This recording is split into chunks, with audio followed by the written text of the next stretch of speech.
La séduction est naturelle. Alors pourquoi est-elle si mal perçue? Décryptage. La séduction est un comportement naturel et nécessaire, et cela même d'ailleurs dans le règne animal. Prenons l'exemple du paon par exemple, qui va faire en sorte de déployer ses plumes colorées, afin d'attirer la femelle.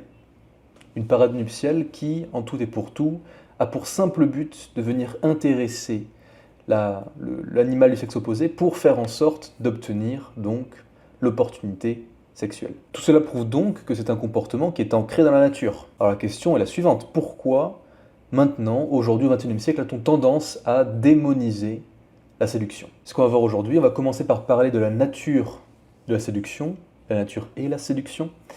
Pourquoi est-ce qu'elle est mal vue, donc? Qu'est-ce que la séduction authentique et éthique? Et enfin, quelques conseils, comme d'habitude, qui sont tirés de mon expérience. On est parti. La séduction, encore une fois, est omniprésente dans le règne animal. Les oiseaux paradent, les poissons dansent, et même les insectes ont leur rituel spécifique pour attirer leur partenaire. Ces comportements sont même essentiels pour la survie de l'espèce, étant donné que, encore une fois, ils permettent le choix de partenaires en bonne santé et génétiquement robustes. C'est Charles Darwin qui, déjà en 1871, a amené le sujet, notamment en prouvant que la sélection sexuelle et donc les comportements de séduction jouaient un rôle crucial dans la reproduction d'une espèce. Et d'ailleurs, pour chaque espèce, donc animale, on peut aussi prendre le cas des humains, les traits de séduction qui sont donc observés sont représentatifs de bonne santé et de bonnes capacités reproductrices. Dans ce cas-là, encore une fois, on pourrait se demander mais pourquoi la séduction est dorénavant mal vue? Notamment avec l'apparition des réseaux sociaux, bien sûr, dès le XXIe siècle, et en observant une société qui va se transformer et en oublier sa polarité. Il y a principalement deux facteurs que l'on peut observer qui amènent à ce genre de réflexion et notamment à démoniser, comme on l'a vu, la séduction. Le premier étant la stigmatisation. Pourquoi?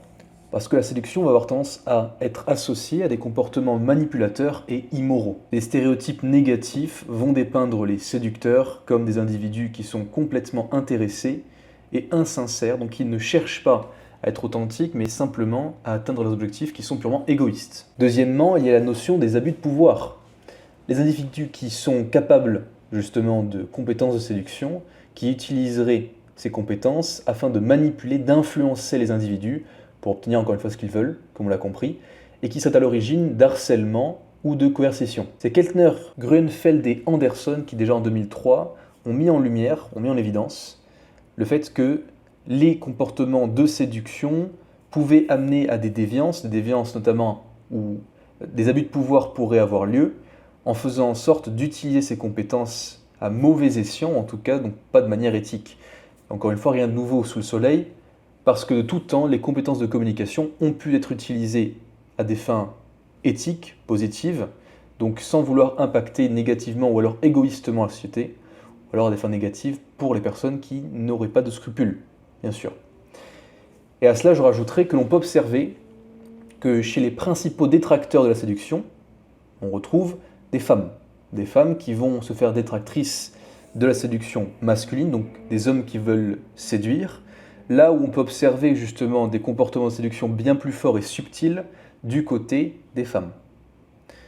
Donc encore une fois, il ne faut pas s'y méprendre, la séduction opère des deux côtés, du côté du masculin comme du féminin, et donc plutôt que de venir démoniser quelque chose qui est naturel et qu'on observe même dans le règne animal, il s'agira de le comprendre plus en profondeur, d'un côté pour pouvoir mieux l'utiliser de manière éthique et authentique, et d'un autre côté pour mieux faire en sorte de le comprendre lorsqu'on se trouve face à un cas de personne qui souhaiterait l'utiliser à mauvais escient. Encore une fois, il n'y a pas de technique ou de méthodes qui sont négatives en soi, d'accord? C'est la manière dont elles sont utilisées ou la personne qui va les utiliser dans un certain contexte qui va les rendre positives ou négatives. C'est ce qu'on voit en rhétorique d'ailleurs, il n'y a pas de communication à proprement parler qui est positive ou négative, mais simplement le contexte qui s'y prête et l'intention de celui qui parle, de celui qui prend la parole, l'orateur. Avant de continuer, encore une fois, sur ce qu'implique la séduction authentique et éthique, si cette vidéo vous plaît, n'hésitez pas à vous abonner, bien sûr, à activer la cloche de notification pour en savoir plus sur le contenu lorsque j'en poste,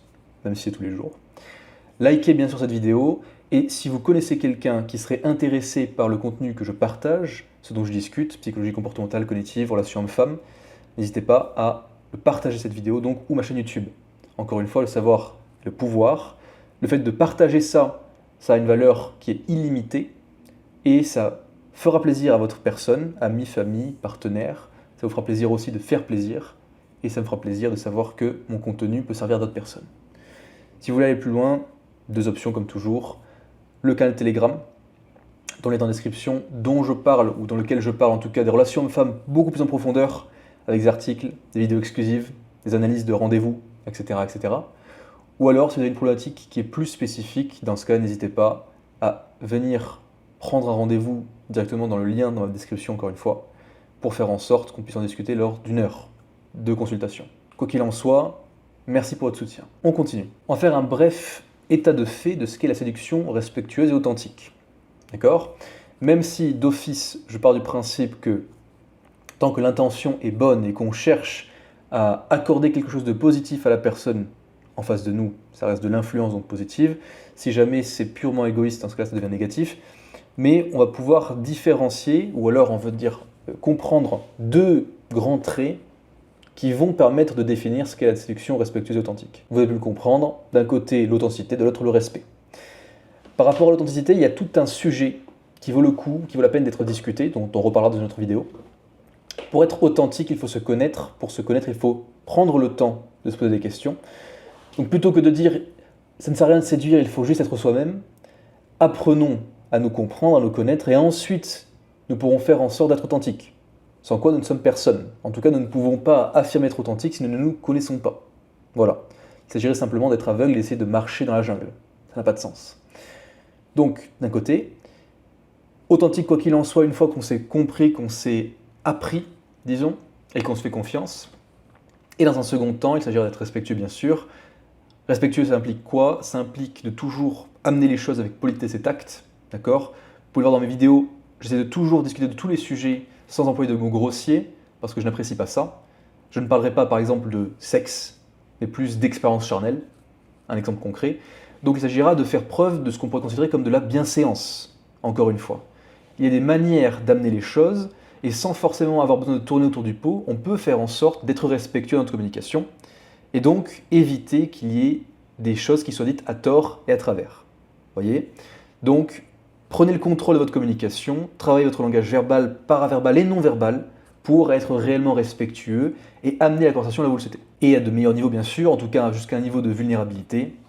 Et encore une fois, je citerai Race et Shaver, qui, déjà en 1988, ont pu mettre en lumière, mettre en évidence le fait qu'une forme d'autodivulgation émotionnelle, donc amener ou venir faire comprendre à la personne que l'on se met en position de vulnérabilité pour elle et la mettre elle-même en position de vulnérabilité, faire en sorte que 2 personnes le fassent ensemble, ça vient créer ce cadre propice à venir renforcer le côté positif, le caractère positif d'une interaction.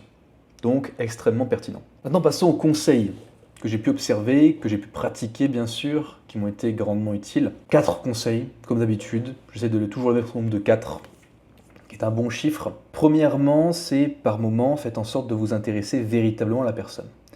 Si vous ne prenez pas le temps de vous intéresser réellement à la personne ne sera pas intéressante. Ce que je veux dire par là, c'est qu'une personne n'est pas fondamentalement, individuellement, c'est-à-dire dans un vide, on pourrait considérer ça, intéressante. Parce que l'intérêt est créé au travers d'une interaction. Voyez ? Donc, ce que vous pouvez faire, c'est accorder du sens à la personne, accorder de l'intérêt à la personne, ce qui va la rendre intéressante. Ou alors démultiplier son niveau d'intérêt à vos yeux, par exemple, pour faire plus simple, pour plus nuancer.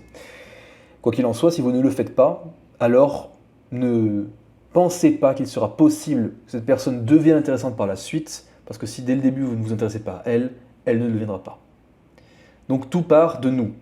On fait en sorte de porter de l'intérêt à l'autre personne, de lui accorder par moment, pas 100% bien sûr, mais par moment notre attention indivisible pour faire en sorte de laisser la conversation être menée à bien, amener les choses là où elles doivent être allées et amener, et faire en sorte derrière de pouvoir débloquer de nouveaux paliers de vulnérabilité, comme on l'a vu. Deuxième aspect, là on a tendance à dire éviter les techniques manipulatrices. Encore une fois, on l'a vu, manipulation, il n'y a que tant que les intentions sont mauvaises. Certains diraient de ne pas utiliser le nagging ou le gaslighting, d'accord ? C'est-à-dire venir mettre en cause, remettre en cause l'opinion de l'autre En soi, tout dépend du contexte. Donc ce que je vous dirais, en tout cas avec un public qui est averti, j'aime utiliser le negging et le gaslighting. Pourquoi? Parce que ça sera bien reçu. Vous voyez ce que je veux dire? Effectivement, si la personne est fragile psychologiquement, à éviter à tout prix. Parce que ça n'aura que l'effet inverse que vous souhaitez obtenir, c'est-à-dire que ça ne sera pas inscrit dans une dynamique de séduction, mais bel et bien dans une dynamique de manipulation, voire de destruction émotionnelle psychique. Donc, extrêmement dangereux, on va éviter ces choses-là. Par contre, si vous voyez réellement, sincèrement, que la personne en face est dans cette même dynamique de séduction et comprend où vous voulez en venir, alors là, on pourra voir que le negging et le gaslighting seront extrêmement puissantes. J'ai beaucoup d'histoires comme ça de jeunes femmes, littéralement, qui arborent une confiance en elles suffisante, conséquente, et que je peux sentir qui est authentique en tout cas, qui me permet de dire que le negging et le gaslighting, en tout cas, faire en sorte de venir un petit peu la challenger par rapport à des compliments qu'on considérera backhanded compliments, donc c'est le negging littéralement, c'est-à-dire faire en sorte de la complimenter mais en venant un petit peu la descendre ou la casser, la faire sortir de son piédestal, où les autres hommes auraient l'habitude de la mettre, ça va faire en sorte de lui donner un petit peu une bouffée d'air frais, une nouvelle saveur, ou une nouvelle couleur à sa palette, si vous préférez. Donc très puissant. Et gaslighting, encore une fois, dans le jeu, et pas avec la volonté complète de détruire son opinion, bien sûr, tant que c'est fait avec pertinence et au bon moment, ça ne peut que être efficace et intéressant pour elle aussi. Quoi qu'il en soit, et troisième point, ça ne vous empêchera pas d'avoir des moments de grande transparence et d'honnêteté, où vous allez faire part de votre ressenti. Pourquoi? Parce que c'est la polarité, ça comme on l'a vu, encore une fois comme entre le push et le pull. Là, ce serait la polarité entre le fait de la challenger, l'attaquer un petit peu, mais encore une fois sans être méchant, comme on pourrait jouer avec un chat par exemple. Et avec des moments de grand sérieux, où on va avoir des discussions qui vont être profondes pour se connecter réellement à la personne. Rappelez-vous d'une chose, c'est le mouvement, c'est le changement qui va créer l'intérêt dans la subtilité vis-à-vis de la personne. Ce qui veut dire quoi? Ce qui veut dire que c'est en faisant en sorte de créer des changements, donc du dynamisme, dans votre interaction, que la demoiselle verra que vous êtes un personnage haut en couleur. Et c'est comme ça qu'on fait en sorte de séduire. Donc n'hésitez pas, encore une fois, à passer des moments en pleine transparence, en étant vraiment impliqué dans la conversation, en vous montrant ce qu'on va considérer donc comme émotionné, donc c'est-à-dire empli d'émotions par les propos que vous tenez, pour faire en sorte de montrer que vous êtes passionné aussi. Extrêmement puissant. Et enfin, quatrième aspect, mais ça va de pair avec tout le reste, c'est créer des moments mémorables. Pour ça, je vous donne une petite technique personnelle que j'apprécie énormément, c'est aller vous entraîner à la salle de sport avec la demoiselle. Et faites en sorte, parce que fondamentalement, si vous êtes notamment un homme, donc énergie masculine, de toute évidence que vous prenez soin de vous, vous avez plus de force que la demoiselle. Ce qui veut dire que vous êtes capable de l'amener à se dépasser, à dépasser ses limites à la salle de sport, sans que ce soit réellement un problème pour vous. D'accord? Tant que c'est le cas, on peut faire en sorte de faire, même si ce n'est pas vraiment le cas avec votre même niveau, parce que ce serait une gym rat, de qu'elle aille à la salle de sport très souvent, le fait d'ensemble aller dépasser ses limites physiques va être extrêmement puissant et va venir renforcer les liens.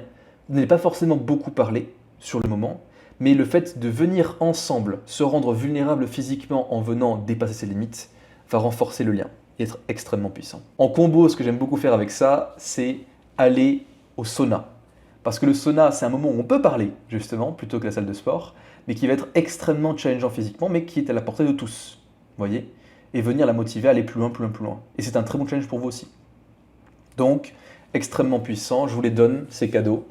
Profitez-en et n'hésitez pas à l'appliquer. Et c'est d'ailleurs Aaron et collaborateurs en 97 qui déjà mettaient en lumière, comme d'habitude je le répète, le fait que des expériences stimulantes et venant rendre les deux parties vulnérables permettaient de tisser un lien profond et puissant dans une interaction.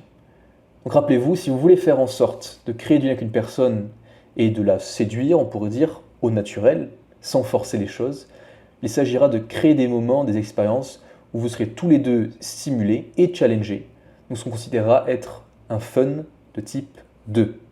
Faites votre recherche, vous comprendrez. Fun de type 2. Enfin, je conclurai en disant que la séduction ne touche pas uniquement au domaine des relations amoureuses. Rappelons-nous d'une chose, séduire, c'est le propre de l'être humain pour faire en sorte de mener à bien ses interactions sociales. D'accord? Je peux me séduire avec des hommes de 60 ans comme je peux le faire avec des jeunes femmes de 20 ans. Ce qui veut dire quoi?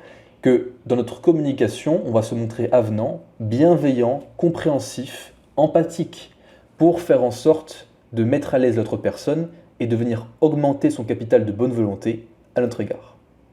Et en faisant en sorte de respecter cela, non seulement vous vous apporterez encore plus de positivité dans votre vie, parce que c'est cyclique, ça reviendra vers vous à un moment donné, et en plus de ça, vous ferez en sorte de faire se sentir bien une autre personne. Et qu'y a-t-il de plus beau, encore une fois je le répète, mais que d'apporter de la valeur, et une valeur simple, légère, qui ne vous demande même pas un effort conséquent, à une personne, quelle qu'elle soit.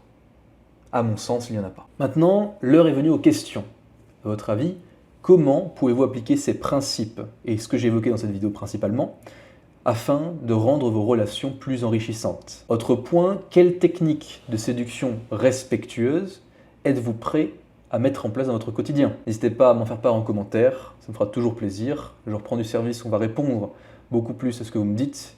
Le but c'est de connecter, cette fois-ci, on est prêt. Alors, partagez vos expériences et surtout, faites attention à vous. C'était Rémi, bon courage.